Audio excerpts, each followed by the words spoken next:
ಇವತ್ತು ನಮ್ಮದೊಂದು ಕಾರ್ಯಕ್ರಮನ ಮನೆ ಶಿವಣ್ಣವ್ರು ಹಮ್ಮಿಕೊಂಡಿದ್ದಾರೆ. ಹಕ್ಕುಪತ್ರ ಕೊಡೋ ಕಾರ್ಯಕ್ರಮ ಇತ್ತು. ಅದ್ರ ಜೊತೆಲಿ ಭಾಳ ದಿನದಿಂದ ನಮ್ಮ ಅಣ್ಣಪ್ಪ ಅಂತ ಹೇಳ್ಬಿಟ್ಟು ನಮ್ಮ ಪಕ್ಷನ ಕಾರ್ಯಕರ್ತರು ಸಿದ್ದರಾಮಯ್ಯ ಅಭಿಮಾನಿ ಆಮೇಲೆ ನನ್ನ ಅಭಿಮಾನಿ ಖಾದ್ರಿ ಅವ್ರದ್ದು ಅಭಿಮಾನಿ.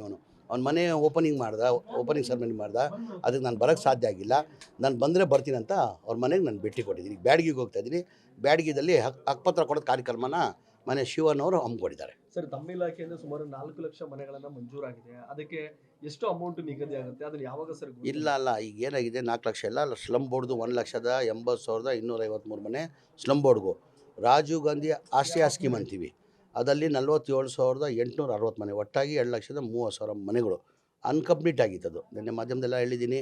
ಈಗ ಇದೇ ತಿಂಗಳು 29ನೇ ತಾರೀಕಿಗೆ 42,345 ಮನೆಗಳು ಕೊಡ್ತಾಯಿದ್ದೀವಿ. ಏನಕ್ಕಂದರೆ ಒಂದು ಮನೆ ಕಟ್ಟಬೇಕಾದ್ರೆ 7.5 ಲಕ್ಷ ಆಗ್ತದೆ. ಕೇಂದ್ರ ಸರ್ಕಾರದಿಂದ 1.5 ಲಕ್ಷ ಕೊಡ್ತಾರೆ, ರಾಜ್ಯ ಸರ್ಕಾರದಿಂದ SC/STಗೆ 2 ಲಕ್ಷ ಕೊಡ್ತಾರೆ, ಜನರಲ್ಗೆ 1.5 ಲಕ್ಷ ಕೊಡ್ತಾರೆ. ಅವರೇಜ್ ತೊಗೊಂಡ್ರೆ 3 ಲಕ್ಷ.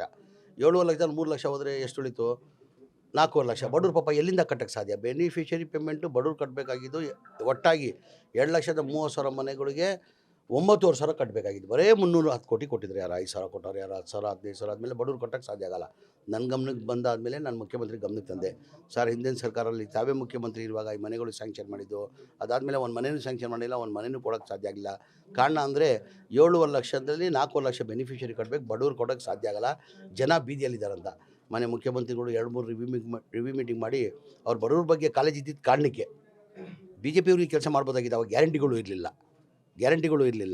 60,000 ಗ್ಯಾರಂಟಿದಲ್ಲೂ ಮನೆ ಮುಖ್ಯಮಂತ್ರಿಗಳು ಬಡವ್ರ ಬಗ್ಗೆ ಕಾಳಜಿ ಇದ್ದ ಕಾರಣಕ್ಕೆ ಇಲ್ಲ ಕಣೋದು, ಎಷ್ಟರ ಕಷ್ಟ ತೊಂದರೆ ಆಗಲಿ, ನಾನು 9,000 ಕೋಟಿ ಕೊಡ್ತೀನಿ. ನಾನು 26 ಡಿಸೆಂಬರ್ ಒಳಗಡೆ ಎಲ್ಲ 2,30,000 ಮನೆಗಳು ಕೊಡಬೇಕಂತ ಸೂಚನೆಯನ್ನು ಕೊಟ್ಟಿದ್ರು. ಆ ಹಿನ್ನೆಲೆಯಲ್ಲಿ 2024ಅಲ್ಲಿ ಕ್ಯಾಬಿನೆಟಲ್ಲಿ ಅಪ್ರೂವ್ ಮಾಡಿ 500 ಕೋಟಿ ಬಿಡುಗಡೆ ಮಾಡಿದರು.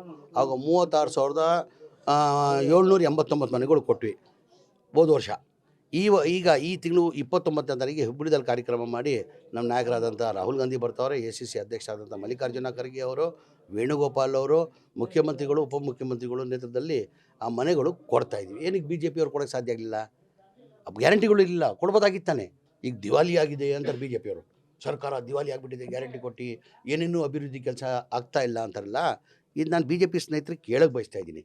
ನಿಮ್ಮಲ್ಲಿ ಗ್ಯಾರಂಟಿ ಇರಲಿಲ್ಲ, ಆವಾಗ ಬಡವ್ರ ಬಗ್ಗೆ ಕಾಳಜಿ ಇದ್ದಿದ್ರೆ ನೀವು ಕೊಡ್ತಾ ಇದ್ದಿರಲ್ಲ 9,000 ಕೋಟಿ. ಈಗ ನಾವು ಕೊಟ್ಟು ಮನೆಗಳು ಕೊಡ್ತಾ ಇದೀವಲ್ಲ, ಜನ ಬೀದಿಯಲ್ಲಿದ್ರಿ. ಸರ್, ಈಗ ಅದೇ BJP ಅವರು ಬೆಂಗಳೂರಲ್ಲಿ ಒಂದು ಟನಲ್ ನಿರ್ಮಾಣ ಮಾಡೋದಕ್ಕೆ ವಿರೋಧ ಮಾಡ್ತಾರೆ. ಈಗ BJP ಈಗ ಒಂದು ನಿಮಿಷ, ಯಾವುದನ್ನ ಒಳ್ಳೆ ಕೆಲಸಕ್ಕೆ BJP ಅವ್ರು ಬೆಂಬಲ ಕೊಟ್ಟಿರೋದು ಹೇಳು.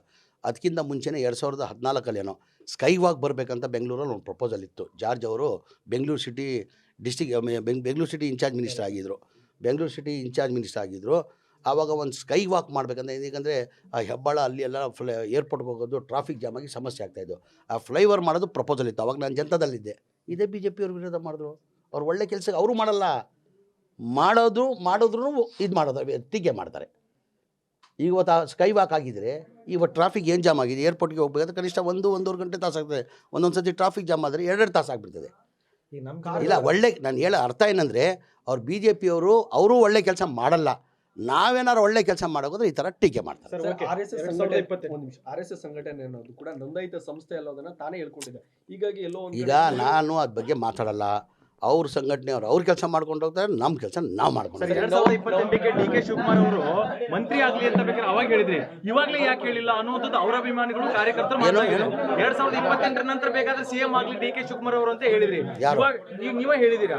ಸೊ ಇವಾಗಲೇ CM ಆಗ್ಲಿ ಅಂತ ಜಮೀರ್ ಅಹಮದ್ ಅವರು ಯಾಕೆ ಅಭಿಪ್ರಾಯ ವ್ಯಕ್ತಪಡಿಸಲಿಲ್ಲ? ಈಗ ಹೇಳ್ರಿ, ಏನಂದಿದ್ದೀನಿ ನಾನು? ಆ ಕುರ್ಚಿಯಲ್ಲಿ ಮನೆ ಸಿದ್ದರಾಮಯ್ಯ ಅವ್ರು ಕೂತಿದ್ದಾರೆ. ಆ ಕುರ್ಚಿ 2028ವರೆಗೂ ಖಾಲಿ ಇಲ್ಲ. ಆ ಕುರ್ಚಿಯಲ್ಲಿ ಕುರ್ಚಿ ಖಾಲಿ ಇದೆಯಾ?